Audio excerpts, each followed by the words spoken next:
Más de uno. Madrid Norte. Onda Cero.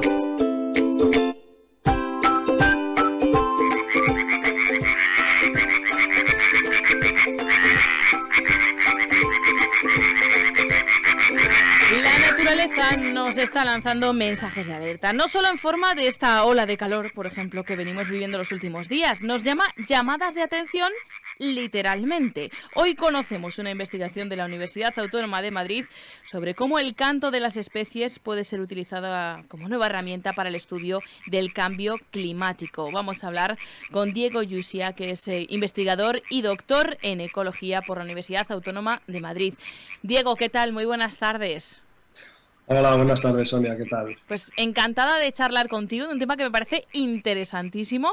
¿Os habéis fijado en esas llamadas de atención en forma de cantos, del sonido que hace la fauna en la naturaleza y cómo podría estar viéndose variado por ese cambio climático? Lo primero me gustaría saber, pues esa figura, la del canto, el trino, el chirrido, las vocalizaciones, ¿qué función cumplen en la naturaleza? Lo primero, muchas gracias, Sonia, por la invitación. Encantado también de participar en tu programa. Cumplen diversas funciones. La verdad que, pues los animales, igual que los humanos, ¿no?, que también somos animales, por cierto, necesitan comunicarse, transmitir información, intercambiar mensajes, ¿no?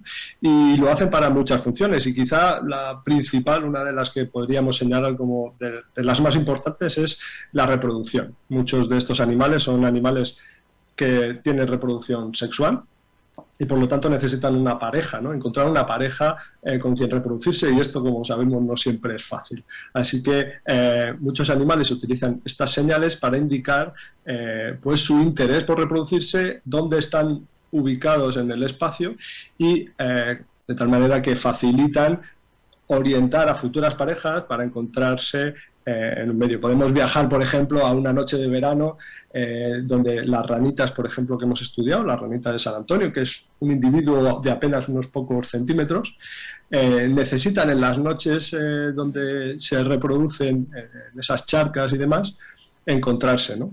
Entonces, estas llamadas que justo estábamos escuchando ahora, las llamadas de apareamiento, las emiten los machos en forma casi de cartel luminoso, ¿no?, en esas noches, tratando de atraer a las hembras y que éstas puedan seleccionarles para la reproducción, ¿no? Hoy en día los científicos hemos estudiado mucho estas señales y conocemos bien qué tipo de información contienen y también estas interesantes funciones, ¿no?, que no solo acaban en la reproducción, sino que también cumplen multitud de otras tareas a lo largo del ciclo de vida de estos animales. Pararse a escuchar la naturaleza, yo creo que es vital ahora mismo en el momento en el que estamos, en el que ya vemos consecuencias del cambio climático innegables y que también se están viendo reflejadas en ese canto, en esas llamadas.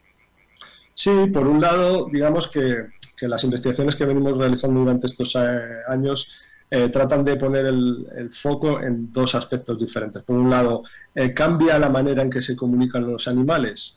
Efectivamente, en muchos de ellos, por ejemplo, estos animales que estamos comentando, los anfibios, las ranas y los sapos, son animales que no pueden controlar, igual que nosotros, la temperatura corporal. Imaginemos que en nuestro caso tenemos un mecanismo, ¿no?, que permite que tengamos una temperatura independientemente de los 40 o 35 grados que haga fuera, pues nuestra temperatura es más o menos estable. Sin embargo, para algunos animales, como los anfibios que estamos viendo en estas imágenes, o algunos insectos,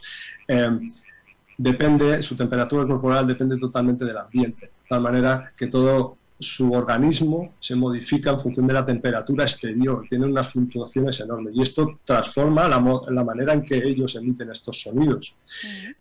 Pero también otro aspecto interesante, que es donde nos hemos centrado ahora, es que queremos, con estos equipos automáticos que utilizamos para hacer nuestras investigaciones, queremos estimar si los periodos en los que cantan o se reproducen estas especies o los lugares donde habitan pueden variar en función de estos cambios nuestro planeta y nuestro clima está sufriendo debido al cambio climático. Y es ahí donde ponemos el énfasis. Si cambian las condiciones climáticas, cambiará no solo su comportamiento, sino cuándo se reproducen y dónde se reproducen estas especies. Te preguntaré por las consecuencias de que ocurra eso también, pero antes ya has avanzado, ¿no? Este método de estudio, ¿en qué ha cambiado? Porque sí que se venían estudiando el canto con distintas técnicas, pero ¿qué es lo novedoso de esta investigación que habéis desarrollado? Pues un aspecto que está cambiando de manera importante es la introducción de las nuevas tecnologías en la forma que tenemos de hacer ciencia, ¿no?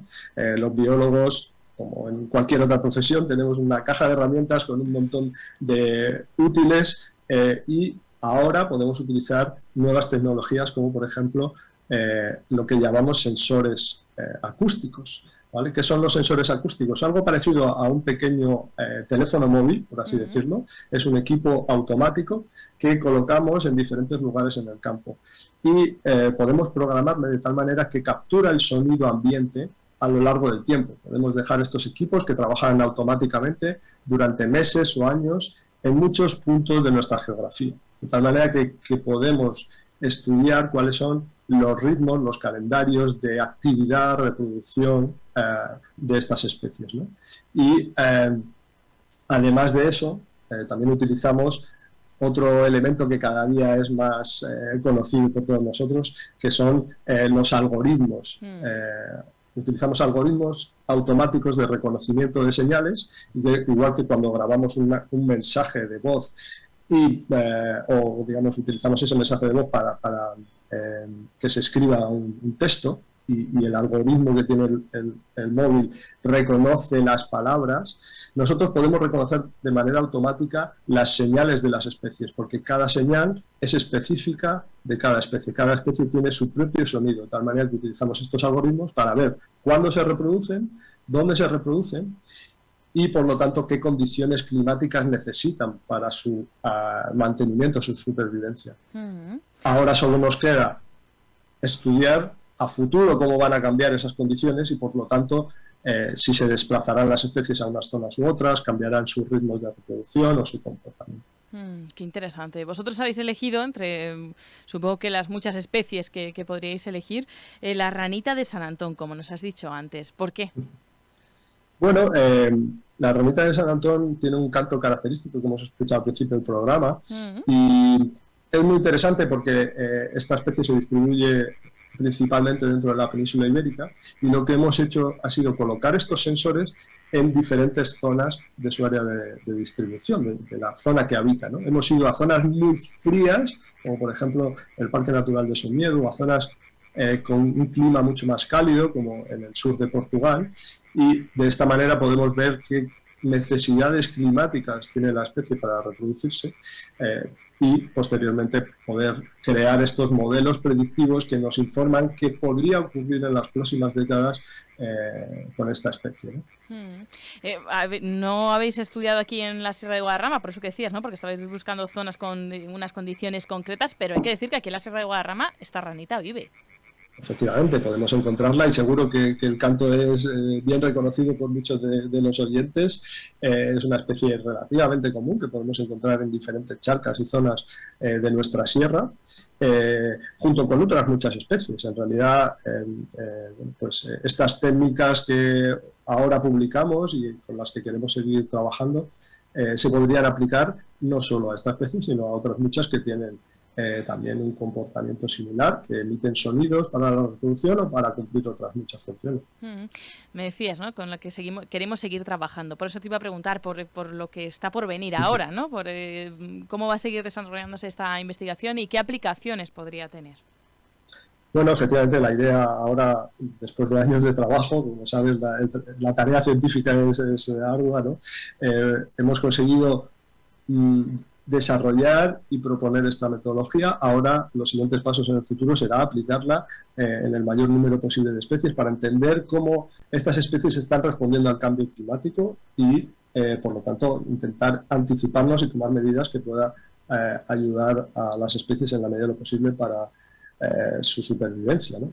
Porque al final no solo necesitamos evidencia científica en lo que está ocurriendo, sabemos que el cambio climático y otros muchos problemas ambientales, que englobamos los científicos en lo que se denomina cambio global. El cambio climático es un elemento más de cambio que estamos generando en nuestro planeta.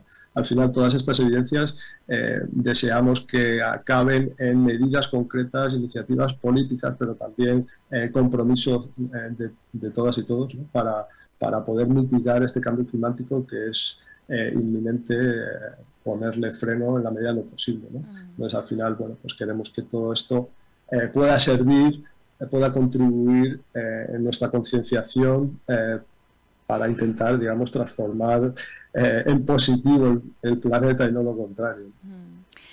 Claro, para todos aquellos que se preguntan, ¿y qué me afecta a mí que cambie ese canto de esta ranita de San Antón, que bueno, pues que cambie su periodo de reproducción, que se tenga que mover de zona? Bueno, pues esa es la reflexión, ¿no?, que hacemos. Es un cambio climático global y todo influye, todo afecta, y todo lo que podamos ir detectando y utilizando como herramienta para, como decía Diego, tomar luego medidas concretas, que sería el fin último, pues bienvenido sea, y sobre todo gracias a esa tecnología. Así que, ¿cuánto tiempo habéis pasado escuchando la ranita? Tú cerrabas los ojos y lo escuchabas, ¿no, Diego? Sí, yo, como en la película, ¿no?, que dice, en ocasiones oigo voces, yo en ocasiones oigo ranas, ¿no? Efectivamente, pues muchas horas. Afortunadamente tenemos estos algoritmos y métodos automáticos que nos ayudan a trabajar automáticamente, pero sí. Tenemos los científicos que hacer siempre una labor minuciosa que hay detrás de estas investigaciones y efectivamente nos toca pasar horas y horas escuchando la naturaleza, que bueno, tampoco es mal plan. No es mal plan, y que no calle esa ranita, ¿no?, en las noches de verano, que nos siga acompañando. Exactamente. Y que será buen síntoma. Pues Diego Yusia, investigador y doctor en ecología por la Universidad Autónoma de Madrid, que ha sido un placer, y estaremos muy atentos a cómo vaya evolucionando esta investigación y que nos podéis ir contando. Gracias. Igualmente. Muchas gracias por la invitación, un placer. Un saludo y hasta pronto. Adiós.